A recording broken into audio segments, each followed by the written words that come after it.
Hello friends, இன்னைக்கு நம்ம இந்த வீடியோவில் 7ஆம் வகுப்பு சமூக அறிவியல் அதில் 2ஆம் பருவம், அந்த 2ஆம் பருவத்தில் இருக்கிற ஒவ்வொரு யூனிட், அந்த ஒவ்வொரு யூனிட்டுக்கும் பின்னாடி இருக்க கேள்விகள் மற்றும் அதற்கான விடைகளை இன்னைக்கு நம்ம இந்த வீடியோவில் பார்ப்போம். இது 2ஆம் பருவத்தில் கொடுக்கப்பட்ட பொருளடக்கம். ஓகே, இப்போ வரலாறுல ஃபர்ஸ்ட் யூனிட் விஜயநகர் பாமினி அரசுகள். அதில் ஃபர்ஸ்ட் டாபிக், சங்கம வம்சத்தின் மிகச்சிறந்த ஆட்சியாளர் யார்? தேவராயா 2. விஜயநகர கட்டட தூண்களில் பெரும்பாலும் காணப்படும் விலங்கு எது? குதிரை. சங்கம வம்சத்தின் கடைசி அரசர் யார்? 2ஆம் விருப்பாக்சராயர். மதுரை சுல்தானிய அரசை முடிவுக்கு கொண்டு வந்தவர் குமார கம்பண்ணா. பாமினி அரசில் சிறந்த மொழி அறிஞராகவும் கவிஞராகவும் விளங்கியவர் சுல்தான் ஃபெரோஸ். அடுத்த டாபிக் நிரப்புக. ஆரவீடு வம்சத்தின் தலைநகரம் டேஷ். பெனுகொண்டா. விஜயநகர பேரரசர்களால் வெளியிடப்பட்ட நாணயங்களுக்கு டேஷ் என்று பெயர். வராகன். மகமது கவான் வெடிமருந்து தயாரிக்கவும் அதனை பயன்படுத்துவது பற்றி விளக்குவதற்கும் டேஷ் வேதியியல் அறிஞர்களை வரச் செய்தார். பாரசீகர். விஜயநகர் நிர்வாகத்தில் கிராம விவகாரங்களை டேஸ் கவனித்தார். கவுடா. அடுத்த டாபிக் பொறுத்துக. விஜயநகரா, அதோட ஆன்சர் வெற்றி நகரம். பிரதாபருத்ரா, அதோட ஆன்சர் ஒடிசாவின் ஆட்சியாளர். கிருஷ்ணதேவராயா, அதோட ஆன்சர் அஷ்டதிக்கஜம். அப்துல் ரசாக், அதோட ஆன்சர் பாரசீக சிற்ப கலைஞர். தெனாலி ராமகிருஷ்ணா, அதோட ஆன்சர் பாண்டுரங்க மகாமத்தியம். ஓகே, அடுத்த டாபிக் கூற்றை காரணத்தோடு பொறுத்துக. கூற்று, இந்தியாவில் விஜயநகர அரசின் இராணுவம் அச்சுறுத்தக்கூடியதாக இருந்தது. காரணம், விஜயநகர இராணுவம் பீரங்கிப்படை மற்றும் குதிரைப்படையை கொண்டிருந்தது. ஆப்ஷன்ஸ் கொடுத்துருக்காங்க. கரெக்டான ஆன்சர் செகண்ட் ஒன். காரணம் கூற்றுக்கான சரியான விளக்கம். அடுத்தது, தவறான இணையை கண்டறியவும். 4 ஆப்ஷன்ஸ் கொடுத்துருக்காங்க. இல்லை தவறு எது அப்படின்னா வாசனை பொருட்கள் அரேபியா. ஸோ செகண்ட் ஒன் தான் தவறான இணை. அடுத்தது, பொருந்தாததை கண்டுபிடி. என்ன கொடுத்துருக்காங்க? ஹரிஹரர் 2, மகமது 1, கிருஷ்ணதேவராயர், தேவராயா 1. இல்லை பொருந்தாது எதுனா மகமது 1. அடுத்தது, கீழ்காணும் கூற்றுகளை ஆய்க, பொருத்தமான விடையை டிக்கெட்டு காட்டுவோம். ஃபர்ஸ்ட் ஒன், பச்சை கலந்த நீல வண்ணத்தை கொண்ட விலையுறந்த கற்களால் ஆன அரியணை பாரசீக அரசர்களின் அரசவையை அலங்கரித்தன என பிர்தௌசி தன்னுடைய ஷா நாமா என்னும் நூலில் குறிப்பிட்டுள்ளார். செகண்ட் பாயிண்ட் விஜயநகர பாமினி அரசுகளுக்கிடையே மோதல்கள் ஏற்படுவதற்கு கிருஷ்ண துங்கபத்ரா நதிகளுக்கு இடைக்கப்பட்ட செழிப்பான பகுதி மற்றும் கிருஷ்ணா கோதாவரி நதிகளுக்கு இடைக்கப்பட்ட கலிமுக பகுதியே காரணமாக அமைந்தன. தேர்ட் ஒன், முதலாம் முகமது முல்தானின் கல்வி பயின்றார். ஃபோர்த் ஒன், முகமது கவான் 3ஆம் முகமதுவின் கீழ் தனித்தன்மை மிக்க பிரதம அமைச்சராக பணியாற்றினார். ஸோ ஆப்ஷன்ஸ் கொடுத்துருக்காங்க. உங்களுக்கு கரெக்டானது தான் கேட்டிருக்காங்க. எது கரெக்ட் அப்படின்றதான் கேட்டிருக்காங்க. So first point, second point, fourth point மட்டும்தான் கரெக்ட். அடுத்தது, சரியா தவறா? பாமினி அரசை தோற்றுவித்தவர்கள் ஹரிஹரர் மற்றும் புக்கர் ஆவார்கள். தவறு. 20 ஆண்டுகள் ஆட்சி செய்த கிருஷ்ணதேவராயர் சங்கம வம்சத்தின் மிகச்சிறந்த அரசர் ஆவார். தவறு. அஷ்டதிக்கஜத்தில் அல்லசானி பெத்தனா குறிப்பிட்ட தகுந்தவர் ஆவார். சரி. விஜயநகர பேரரசில் அரசுரிமை என்பது பரம்பரையாகவும் பிறப்புரிமையின் அடிப்படையிலும் வழங்கப்பட்டது. சரி. பாமினி அரசில் 18 முடியரசுகள் இருந்தன. சரி. அடுத்து, வரலாறுல செகண்ட் யூனிட் முகலாய பேரரசு. அதில் ஃபர்ஸ்ட் டாபிக், இந்தியாவில் பாரசீக கட்டிட முறையை அறிமுகப்படுத்தியவர் யார்? பாபர். அக்பர் ராணா பிரதாப்பை எந்த போரில் தோற்கடித்தார்? ஹால்டிகாட். ஷெர்வா டெல்லியில் யாருடைய அரண்மனையை அளித்தார்? ஹுமாயூன். மன்சப்தாரி முறையை அறிமுகப்படுத்தியவர் யார்? அக்பர். அக்பரின் வருவாய்த்துறை அமைச்சர் யார்? ராஜ தோடர்மால். அடுத்த டாபிக் நிரப்புக. ராணா பிரதாப்பின் குதிரையின் பெயர் டேஷ் ஆகும். சேத்தக். பதேப்பூர் சிக்கிரியில் உள்ள டேஷ் அரங்கில் அனைத்து சமய வல்லுநர்களும் கலந்துரையாடினார்கள். இபாதத் கானா. அக்பரால் மிகவும் போற்றப்பட்ட சூபி துறவி டேஷ். சலீம் சிஸ்டி. ஜப்தி என்னும் முறை டேஷ் ஆட்சி காலத்தில் தக்கான மாகாணங்களுக்கு நீட்டிக்கப்பெற்றது. ஷாஜகான். டேஷ் வரியில்லா நிலங்கள் மத வல்லுநர்கள் மற்றும் சமய நிறுவனங்களுக்கு வழங்கப்பட்டது. சுயயூர்கள் என்றழைக்கப்பட்ட வரியில்லா நிலங்கள். அடுத்த டாபிக் பொறுத்துக. பாபர், அதோட ஆன்சர் சந்தேரி. துர்காவதி, அதோட ஆன்சர் மத்திய மாகாணம். ராணி சந்த் பிபி, அதோட ஆன்சர் அகமது நகர். தீன் இலாஹி, அதோட ஆன்சர் அக்பர். ராஜா மான்சிங், அதோட ஆன்சர் அஷ்டதிக்கஜம். அடுத்த டாபிக் சரியா தவறா? பாபர் மத்திய ஆசியாவில் ஒரு சிறிய அரசான பார்கனாவை பரம்பரை சொத்தாக பெற்றார். சரி. ஹுமாயூன் 1565 டெல்லியை கைப்பற்றினார். தவறு. அவுரங்கசீப் ராஜபுதன பெண்ணை திருமணம் செய்தார். தவறு. தன் மகன் குஷ்ருவுக்கு உதவினார் என்பதற்காக சீக்கிய தலைவர் குரு அர்ஜுனை தூக்கிலிடும்படி ஜஹாங்கீர் உத்தரவிட்டார். சரி. அவுரங்கசீப் காலகட்டத்தில் முகலாய கட்டடக்கலை சிறப்பு பெற்றது. தவறு. அடுத்த டாபிக், கீழ்காணும் வாக்கியங்களில் பொருத்தமானதை டிக் செய்யவும். ஃபர்ஸ்ட் ஒன், கூற்று, ஆங்கிலேயர் தங்களது முதல் வணிக மையத்தை சூரத்தில் துவங்கினர். காரணம், ஜஹாங்கீர் ஆங்கிலேயருக்கு வணிக உரிமையை வழங்கினார். ஆப்ஷன்ஸ் கொடுத்துருக்காங்க. கரெக்டான ஆன்சர் ஃபர்ஸ்ட் ஒன். காரணம் கூற்றுக்கான சரியான விளக்கம். அடுத்து செகண்ட் ஒன் கூற்று. அவுரங்கசீப் மற்ற மதங்களை வெறுத்ததனால் அவருக்கு அவப்பெயர் ஏற்பட்டது. காரணம், அவுரங்கசீப் இந்துக்கள் மீது மீண்டும் ஜிசியா மற்றும் பாத யாத்திரை வரியை விதித்தார். ஆப்ஷன்ஸ் கொடுத்துருக்காங்க. கரெக்டான ஆன்சர் வந்து ஃபர்ஸ்ட் ஒன். காரணம் கூற்றுக்கான சரியான விளக்கமாகும். அடுத்து சரியான வாக்கியத்தை தேர்ந்தெடு.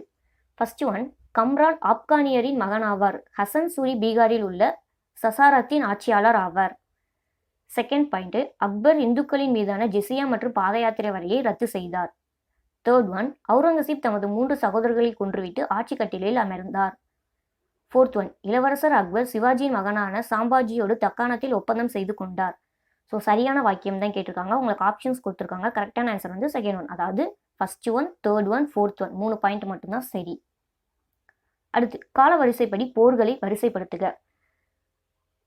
ஸோ உங்களுக்கு என்னென்ன போர்னு கொடுத்துருக்காங்க. ஸோ இயர் வைஸ் பார்த்தோம் அப்படின்னா கன்வா போர் வந்து 1527, செஸ்ஸா போர் வந்து 1539, கன்னோசி போர் வந்து 1540, சந்தேரி போர் வந்து 1528. ஸோ கால வரிசைப்படி எழுதணும் அப்படின்னா ஸோ ஃபர்ஸ்ட் ஒன் வந்து கன்வா போர் வரும், செகண்ட் ஒன் வந்து சந்தேரி போர், தேர்ட் ஒன் வந்து செஸ்ஸா போர், ஃபோர்த் ஒன் வந்து கன்னோசி போர். ஓகே, அடுத்து வந்து கீழ்காணும் நிர்வாக பிரிவை இறங்கு வரிசையில் அமைத்திடுக.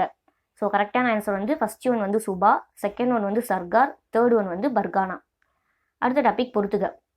அக்பர், அதோட ஆன்சர் வந்து ஜஹாங்கீர்.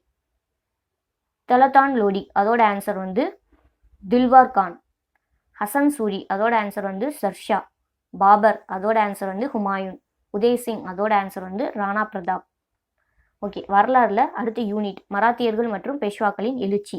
அதில் ஃபர்ஸ்ட் டாபிக், சிவாஜியின் ஆசிரியராகவும் மற்றும் பாதுகாவலராகவும் இருந்தவர் யார்? தாதாஜி கொண்டதேவ். மராத்திய பிரதம மந்திரிகள் எவ்வாறு அழைக்கப்பட்டார்கள்? பேஷ்வா. சாம்பாஜியின் தினசரி வாழ்க்கையில் ஆதிக்கம் செலுத்திய அவருடைய குரு யார்? கவி கலாஷ். சிவாஜியின் இராணுவத்தில் ஆரம்ப கட்டத்தில் அவருக்கு பக்கபலமாக இருந்தது காலட்படை. குஜராத் மற்றும் மாலவத்தை முகலாய ஆதிக்கத்திலிருந்து விடுபட அவர்களுக்கெதிராக போரை அறிவித்தவர் பாஜிராவ். அடுத்த டாபிக் நிரப்புக. மகாராஷ்டிராவில் பரப்பிய டேஸ் இயக்கம் மராத்திய மக்களிடையே விழிப்புணர்வும் இணக்கமும் ஏற்பட உதவியது. பக்தி. பேஷ்வாக்களின் முக்கிய வருவாய் அலுவலர் டேஷ் காமவிஸ்தார். மராத்தியர்களின் குறுகிய கால பேரரசு 1761ஆம் ஆண்டு டேஸ் இடத்தில் சோகமாய் முடிந்தது. பானிபட். அஷ்டபிரதானில் இடம்பெற்ற வெளியுறவுத்துறை அமைச்சர் டேஷ் சுமந்த். சிவாஜியை தொடர்ந்து டேஸ் உடனான சச்சரவுக்கு பின்னர் சாம்பாஜி ஆட்சி பொறுப்பேற்றார். அனாஜி தத்தோ. அடுத்த டாபிக் பொறுத்துக. சாஜி போன்ஸ்லே, அதோட ஆன்சர் வந்து சிவாஜியின் தந்தை. சாம்பாஜி, அதோட ஆன்சர் சிவாஜியின் மகன். ஷாகு, அதோட ஆன்சர் வந்து சிவாஜியின் பேரன். ஜீஜாபாய், அதோட ஆன்சர் வந்து சிவாஜியின் தாய். அப்சல் கான், அதோட ஆன்சர் வந்து பீஜப்பூர் தளபதி. ஓகே, அடுத்த டாபிக் சரியா தவறா. மலை மற்றும் மலை பள்ளத்தாக்குகள் மராத்தியர்களை அந்நிய படையெடுப்பாளர்களிடமிருந்து பாதுகாத்தது. சரி. பக்தி இயக்கத்தின் மந்திரங்கள் சமஸ்கிருதத்தில் இயற்றப்பட்டது. அனைத்து சமூகத்தினராலும் பக்தி இயக்க பாடல்கள் பாடப்பட்டன. சரி. சிவாஜி புரந்தரை முகலாயர்களிடமிருந்து கைப்பற்றினார். சரி. தேஷ்முக்குகள் கிராமங்களில் வாழ்ந்தனர். அவர்கள் 20 முதல் 200 வரையிலான கிராமங்களில் தங்களின் கட்டுப்பாட்டில் வைத்திருந்தனர். தவறு. அப்தாலி டெல்லியை கைப்பற்றுவதற்கு 10 முறை படையெடுத்தார். தவறு. அடுத்த டாபிக், கீழ்காணும் கூற்றுகளை ஆய்க. பொருத்தமான விடையை டிக் செய்யவும். ஃபர்ஸ்ட் ஒன் கூற்று. மராத்திய போர் வீரர்கள் தங்கள் வசிப்பிடத்திற்கு தொலைவில் உள்ள கோட்டைகளிலும் நகரங்களிலும் வாழ்ந்தனர். காரணம், மராத்திய வீரர்கள் ஒவ்வொரு ஆண்டும் போர்க்களத்தில் இருந்து தங்கள் நிலங்களின் வேளாண் பணிகளுக்காக சென்று வருவதற்கு அனுமதி மறுக்கப்பட்டது. ஆப்ஷன்ஸ் கொடுத்துருக்காங்க. கரெக்டான ஆன்சர் வந்து ஃபர்ஸ்ட் ஒன். கூற்றிற்கான காரணம் சரி. அடுத்து செகண்ட் ஒன், வாக்கியம் 1. செய்தி பரிமாற்ற கடிதங்கள் அடங்கிய கோப்புகளையும் கணக்கு பதிவேடுகளையும் மதிப்பீடு செய்கையில் ஆவணங்களை துல்லியமாக பராமரிப்பதில் பேஷ்வாக்கள் கவனமுடன் இருந்தனர். வாக்கியம் 2. 2ஆம் பானிபட் போரில் பீரங்கி படை முக்கியத்துவம் பெற்றிருந்தது. ஸோ ஆப்ஷன்ஸ் கொடுத்துருக்காங்க. கரெக்டான ஆன்சர் வந்து தேர்ட் ஒன். அதாவது ஃபர்ஸ்ட் ஒன் செகண்ட் ஒன்மே சரி, 2 வாக்கியமுமே கரெக்டு. அடுத்து பொருந்தாததை கண்டுபிடிக்க. இதில் என்ன சொல்லியிருக்காங்க? ரகுஜி, ஜார்ஜி போன்ஸ்லே, சிவாஜி சாம்ஜி, ஷாகு. இல்லை பொருந்தாதது வந்து ரகுஜி. அடுத்து தவறான இணையை கண்டுபிடிக்க. ஸோ ஆப்ஷன்ஸ் கொடுத்துருக்காங்க. இல்லை தவறாதது எது அப்படின்னா பேஷ்வா, நாக்பூர், அதுதான் தவறான இணை. அடுத்து கால வரிசைப்படி நிகழ்வுகளை வரிசைப்படுத்துக. ஸோ உங்களுக்கு பாயிண்ட்ஸ் கொடுத்துருக்காங்க. இல்லை ஃபஸ்ட்டு எது வரும் அப்படின்னா ஃபர்ஸ்ட் ஒன், சிவாஜி தம் பாதுகாவலர் இறந்தவுடன் சுதந்திரமான அரசனானார். செகண்ட் ஒன் எது வரும்னா தேர்ட் பாயிண்ட், சிவாஜியின் தந்தை இறந்தவுடன் ஜாவலின் மீது படையெடுத்தார். தேர்ட் பாயிண்டா எது வரும்னா ஃபோர்த் ஒன், பாலாஜி விஸ்வநாத் பேஷ்வாக பொறுப்பேற்றார். ஃபோர்த் ஒன் வந்து செகண்ட் பாயிண்ட் வரும், பாலாஜி பாஜிராவ் அரச பதவி ஏற்றார். ஸோ உங்களுக்கு இயருமே நான் சைடில் வந்து கொடுத்துருக்கேன். அடுத்தது புவியியல், அதில் ஃபர்ஸ்ட் யூனிட். ஃபர்ஸ்ட் டாபிக், கொடுக்கப்பட்டுள்ளவற்றுள் புதுப்பிக்கக்கூடிய வளம் டேஷ். சூரிய ஆற்றல். மிகப்பெரிய சூரிய ஆற்றல் திட்டம் இந்தியாவில் எங்கு அமைந்துள்ளது? கமுதி. மனிதனால் முதலில் அறியப்பட்டு பயன்படுத்தப்பட்ட உலோகங்களில் ஒன்று டேஷ். தாமிரம். டேஷ் மின் மற்றும் மின்னணு துறையில் பயன்படுத்தப்படும் தவிர்க்க முடியாத கனிமங்களுள் ஒன்று. மைக்கா. நிலக்கரியிலிருந்து உற்பத்தி செய்யப்படும் மின்சாரம் டேஷ். வெப்ப சக்தி. அடுத்த டாபிக் நிரப்புக. நீர் மின்னாற்றலின் மிகப்பெரிய உற்பத்தியாளர் டேஷ். சீனா. தமிழ்நாட்டில் இரும்பு தாதுக்கள் காணப்படும் இடம் டேஷ். கஞ்சமலை. பாக்சைட் தாதுவில் இருந்து பிரித்தெடுக்கப்படும் உலோகம் டேஷ். அலுமினியம். மின்சார பேட்டரிகள் தயாரிக்க டேஷ் பயன்படுகிறது. மாங்கனீஸ். பெட்ரோலியம் மற்றும் அதன் மூலம் கிடைக்கப்பெறுபவை டேஷ் என அழைக்கப்படுகிறது. கருப்பு தங்கம். அடுத்த டாபிக் பொறுத்துக. புதுப்பிக்கக்கூடிய வளம், அதோட ஆன்சர் வந்து காற்றாற்றல். உலோக வளம், அதோட ஆன்சர் இரும்பு. அலோக வளம், அதோட ஆன்சர் வந்து மைக்கா. புதைப்படிம எரிபொருள், அதோட ஆன்சர் வந்து பெட்ரோலியம். சுண்ணாம்புக்கல், அதோட ஆன்சர் வந்து படிவுப்பாறை. அடுத்து பின்வரும் கூற்றினை கருத்தில் கொண்டு பொருத்தமான பதிலை தேர்ந்தெடுக்கவும். ஸோ கூற்று, காற்றாற்றல் ஒரு தூய்மையான ஆற்றல். காரணம், காற்று விசையாழிகள் எந்த உமிழ்வையும் உற்பத்தி செய்யாது. ஆப்ஷன்ஸ் கொடுத்துருக்காங்க. கரெக்டான ஆன்சர் வந்து ஃபர்ஸ்ட் ஒன். கூற்று மற்றும் காரணம் சரி. காரணம் கூற்றை விளக்குகிறது. செகண்ட் ஒன், கூற்று, இயற்கை வாயு பெட்ரோலிய படிவங்களுடன் காணப்படுகிறது. காரணம், வீடு மற்றும் தொழிற்சாலைகளில் எரிபொருளாக பயன்படுத்தலாம். ஆப்ஷன்ஸ் கொடுத்துருக்காங்க. ஸோ இதில் கரெக்டான ஆன்சர் வந்து ஃபர்ஸ்ட் ஒன். கூற்று மற்றும் காரணம் சரி. காரணம் கூற்றினை விளக்குகிறது. அடுத்ததா புவியியலில் செகண்ட் யூனிட், சுற்றுலா. அதாவது ஃபர்ஸ்ட் டாபிக். சுற்றுலா வகைகளில் மிக பழமையானது டேஷ். சமய சுற்றுலா. எந்த மாநிலத்தில் காசிரங்கா தேசிய பூங்கா அமைந்துள்ளது? அஸ்ஸாம். பின்வருவனவற்றுள் இந்தியாவில் இல்லாத கடற்கரை எது? மியாமி. பின்வருவனவற்றுள் இந்தியாவில் இல்லாத பறவைகள் சரணாலயம் எது? மத்திய பிரதேசத்தில் உள்ள கன்ஹா. எந்த மாவட்டத்தில் குற்றாலம் நீர்வீழ்ச்சி அமைந்துள்ளது? திருநெல்வேலி. அடுத்த டாபிக் நிரப்புக. 3 கூறுகளையும் ஒன்றாக இணைக்கும் கோட்பாடு டேஷ் என அழைக்கப்படுகின்றது. A3. காஸ்ட்ரோனமி என்பது சுற்றுலாவின் டேஷ் அம்சத்தை குறிக்கிறது. கலாச்சாரம். சுருளி நீர்வீழ்ச்சி டேஷ் என்றும் அழைக்கப்படுகிறது. நில நீர்வீழ்ச்சி அல்லது மேகமலை நீர்வீழ்ச்சி. இரண்டாவது அழகிய நீண்ட கடற்கரை டேஷ். மெரினா. TAAI என்பதன் விரிவாக்கம் dash. Travels agents association of India. இந்திய பயண முகவர்கள் சங்கம். அடுத்த டாபிக் பொருந்தாததை வட்டமிடுக. ஃபர்ஸ்ட் ஒன்ல என்ன கொடுத்துருக்காங்க? போக்குவரத்து, ஈர்ப்பு தலங்கள், எளிதில் அணுகும் தன்மை, அணுகுதல் சேவை வசதிகள். ஸோ பொருந்தாதது வந்து போக்குவரத்து. Second one, Nainital, Shillong, Munnar, Digha. இல்லை பொருந்தாதது வந்து Digha. Third one, Corbett, Sundaravanam, Periyar, Mayani. பொருந்தாதது வந்து மயானி. Fourth one, Hogenakkal, Kumbakarai, Suruli, Kalakkad. பொருந்தாதது வந்து களக்காடு. Fifth one, Rishikesh, Ladakh, Gulmarg, Kotagiri. இதில் பொருந்தாதது வந்து லடாக். ஓகே, அடுத்த டாபிக் பொறுத்துக. ஆனைமலை வாழிடம், அதோட ஆன்சர் வந்து உயர் விளிம்பு. குரங்கு அருவி, அதோட ஆன்சர் கோயம்புத்தூர். டார்ஜிலிங், அதோட ஆன்சர் மேற்கு வங்காளம். இயற்கையின் சொர்க்கம், அதோட ஆன்சர் ஜவ்வாது. அகுதா கடற்கரை, அதோட ஆன்சர் வந்து கோவா. அடுத்தது கீழ்காணும் வாக்கியங்களில் பொருந்தாததை டிக் செய்யவும். ஃபர்ஸ்ட் ஒன், கூற்று, சுற்றுலா என்பது மக்களின் சமுதாய வாழ்க்கை முறைக்கு ஒரு இன்றியமையாத செயலாக விளங்குகிறது. காரணம், சுற்றுலா நாட்டின் சமூக, கலாச்சார, கல்வி மற்றும் பொருளாதார துறைகளில் நேரடி தாக்கத்தை ஏற்படுத்துகிறது. ஆப்ஷன்ஸ் கொடுத்துருக்காங்க. கரெக்டான ஆன்சர் வந்து ஃபர்ஸ்ட் ஒன். கூற்றும் காரணமும் சரி. கூற்றை காரணம் சரியாக விளக்குகிறது. அடுத்து செகண்ட் ஒன், கூற்று, கோவிலில் உள்ள புகழ்பெற்ற கடற்கரைகளுள் ஒன்றான கலங்கட் சாகச விளையாட்டு சுற்றுலா பயணிகளின் ஈர்ப்பாகும். காரணம், வெளிநாட்டு சுற்றுலா பயணிகள் கலங்கட் கடற்கரைக்கு குவிகின்றார்கள். ஆப்ஷன்ஸ் கொடுத்துருக்காங்க. கரெக்டான ஆன்சர் வந்து ஃபர்ஸ்ட் ஒன். கூற்றும் காரணமும் சரி. கூற்றை காரணம் சரியாக விளக்குகிறது. அடுத்ததா குடிமையியல். அதில் ஃபர்ஸ்ட் யூனிட், மாநில அரசு. அதில் ஃபர்ஸ்ட் டாபிக். மாநில சட்டமன்றத்தின் உறுப்பினர் ஆவதற்கு குறைந்தபட்ச வயது 25 வயது. இந்தியாவில் உள்ள மொத்த மாநிலங்களின் எண்ணிக்கை 29. மாநில அரசு என்பது, ஆப்ஷன்ஸ் கொடுத்துருக்காங்க. என்ன? மாநில அரசின் துறைகள், சட்டமன்றம், மற்றும் இவற்றில் எதுவும் இல்லை. ஸோ ஃபர்ஸ்ட் ஒன்னும் செகண்ட் ஒன்றுமே கரெக்ட். மாநில அரசின் துறைகள், சட்டமன்றம் ரெண்டுமே கரெக்டான ஆன்சர் தான். அடுத்து மாநில அரசு நிர்வாகத்தின் ஒட்டுமொத்த தலைவர் ஆளுநர். முதலமைச்சர் மற்றும் ஏனைய அமைச்சர்களை நியமிப்பவர் ஆளுநர். முதலமைச்சர் என்பவர் பெரும்பான்மை கட்சியின் தலைவர். மாநில அரசின் 3 முக்கிய நிர்வாக பிரிவுகள்: சட்டமன்றம், நிர்வாகத்துறை, நீதித்துறை. அடுத்த டாபிக் நிரப்புக. டேஸால் ஆளுநர் நியமிக்கப்படுகிறார். இந்திய குடியரசுத் தலைவர். சட்டமன்றத்தின் பெரும்பான்மை தலைவர் டேஸாக நியமிக்கப்படுகிறார். முதலமைச்சர். மாநில அரசின் உச்சபட்ச நீதி அமைப்பு டேஸ். உயர் நீதிமன்றம். ச.ம.உ என்பதன் விரிவாக்கம் டேஸ். சட்டமன்ற உறுப்பினர். ஒரு குறிப்பிட்ட பகுதியைச் சேர்ந்த அனைத்து வாக்காளர்களாலும் தேர்ந்தெடுக்கப்படுபவர் டேஷ் ஆவார். சட்டமன்ற உறுப்பினர். சட்டமன்றத்திற்கு தேர்ந்தெடுக்கப்பட்ட உறுப்பினர் ஆளுங்கட்சியை சாராதவராக இருப்பின் டேஸ் என்று அழைக்கப்படுவார். எதிர்க்கட்சி உறுப்பினர். அடுத்த டாபிக் பொறுத்துக. சட்டமன்ற உறுப்பினர்கள், அதோட ஆன்சர் வந்து சட்டமன்றம். ஆளுநர், அதோட ஆன்சர் வந்து மாநிலத்தின் தலைவர். முதலமைச்சர், அதோட ஆன்சர் பெரும்பான்மை கட்சி தலைவர். யூனியன் பிரதேசங்கள், அதோட ஆன்சர் வந்து 7. புனித ஜார்ஜ் கோட்டை, அதோட ஆன்சர் வந்து தலைமைச் செயலகம். அடுத்தது கீழ்காணும் வாக்கியங்களில் சரியானவற்றை டிக் செய்யவும். ஃபர்ஸ்ட் ஒன், கீழ்காணும் வாக்கியங்களில் தவறானவை எதுன்னு கேட்டிருக்காங்க. 4 பாயிண்ட் கொடுத்துருக்காங்க. என்ன? ஃபர்ஸ்ட் ஒன், ஆளுநராக இந்திய குடிமகனாக இருத்தல் வேண்டும். 25 வயது நிரம்பியவராக இருத்தல் வேண்டும். நல்ல மனநலமுடையவராக இருத்தல் வேண்டும். லாபம் தரும் எந்த பதவியிலும் இருத்தல் கூடாது. ஸோ தவறானது தான் கேட்டிருக்காங்க. இல்லை செகண்ட் ஒன் தான் தவறு. 25 வயது நிரம்பியவராக இருத்தல் வேண்டும், இதுதான் தவறு. அடுத்து செகண்ட் ஒன், கீழ்காணும் வாக்கியங்களில் சரியா தவறா என்பதை ஆராய்க.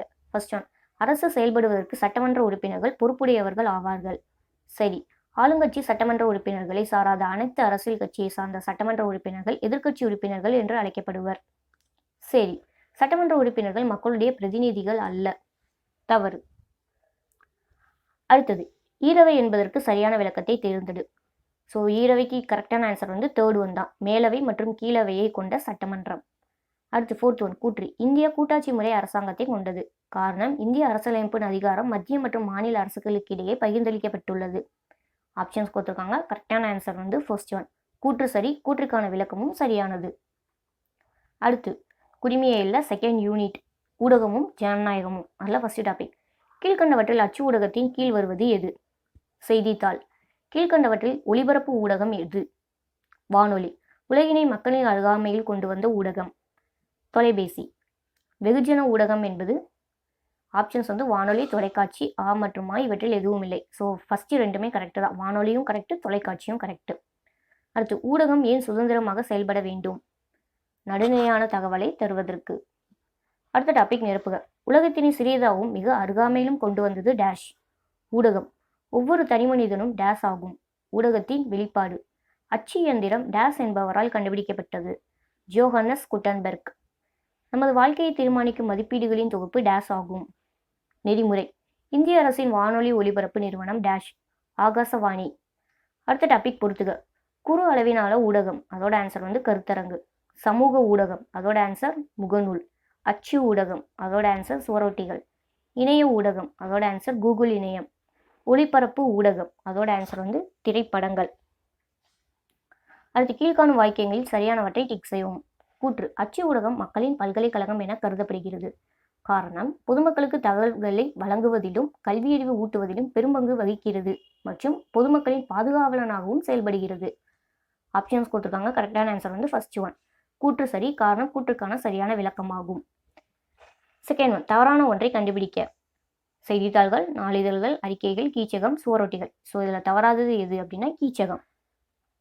அடுத்து, கீழ்காணும் வாக்கியங்களில் சரியானவற்றை தேர்ந்தெடுக்கவும். ஊடகம் என்பது பொதுவாக ஒருவருக்கொருவர் தகவலை பகிர்ந்து கொள்ளும் சாதனம் ஆகும். செகண்ட் ஒன், ஊடகம் மிகவும் சக்தி வாய்ந்த நிறுவனமாகும்.